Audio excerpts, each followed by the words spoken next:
नमस्कार मित्रांनो, मी गणेश घुगे. स्मार्ट मीटरबाबत संबंधित अधिकाऱ्याशी पुन्हा एक वेळेस मी चर्चा केलेली आहे. कायदेशीर माहिती तपासलेली आहे. आपण काय करू शकतो याबाबत सर्व पडताळणी केल्यानंतर या निष्कर्षापर्यंत पोहोचलेलो आहे की जर तुमच्या घरामध्ये तुमच्या परवानगीविना जर स्मार्ट मीटर बसवलेला असेल आणि तुमचं बिल पूर्वीपेक्षा जास्त येत असेल तर काय करायचं हे तुम्हाला सांगतो. मित्रांनो, जर आपल्या परवानगीशिवाय जर मीटर बसवलेला असेल आणि बिल वाढवून आलेले असेल तर पाठीमागील 6 महिन्याचं बिल आपण काढावं आणि स्मार्ट मीटर बसवल्यानंतर जे वाढीव बिल आलेले आहे त्याच्या पण प्रती काढून ठेवाव्या. ग्राहक तक्रार मंच प्रत्येक जिल्ह्यामध्ये असते. त्या ठिकाणी आपण वकिलामार्फत याचिका दाखल करावी.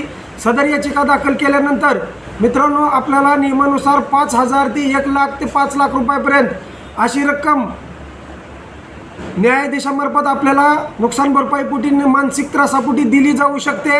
हे 100% खरे आहे. आपण कुठल्याही विधितज्ञाचा सल्ला घ्यावा. मानसिक त्रास किती प्रमाणात झालेला आहे यावरती न्यायालय नुकसान भरपाईची रक्कम ठरवत असते आणि आर्थिक नुकसान किती पटीमध्ये झालेलं आहे याच्यावरती न्यायालय नुकसान भरपाईची रक्कम ठरवत असते.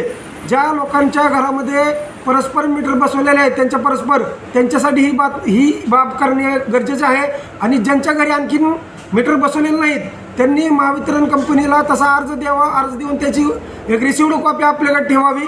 आणि महावितरणचे कर्मचारी जर आपल्या घरी येऊन जबरदस्तीने जर मीटर बसवण्याचा प्रयत्न करत असतील किंवा सांगत असतील की शासनाचे आदेश आहेत बसवावेच लागेल असे तसं जर धमकीची दादागिरीची भाषा करत असतील किंवा चुकीची माहिती देऊन दिशाभूल करण्याचा प्रयत्न करत असतील त्यावेळेस तुम्ही सदर कर्मचाऱ्याचा व्हिडिओ शूटिंग करायचं.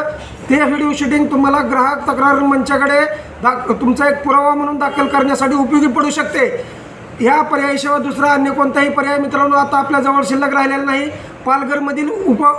पालघरमधील अभियंत्याने अडाणीच्या वीज कंपनीला एक नोटीस पाठवलं की स्मार्ट मीटर ग्राहकांना जर तुम्ही बसवत असाल आणि त्यांची परवानगी घेत नसाल आणि ह्याच्यातून जर काय जनउद्रेक निर्माण झाला, आंदोलनं झाली, काही गोष्टी घडल्या तर त्याला अडाणी कंपनी सर्व्हिसवी जबाबदार राहील.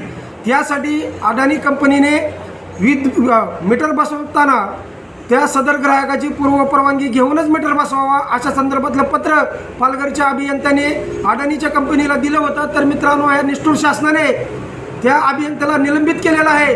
आज एवढी मनमानी सरकारची चालू आहे की आज त्यांनी म्हणाल तसंच सर्वसामान्य माणसाला वागण्याशिवाय पर्याय यांनी ठेवलेला नाही.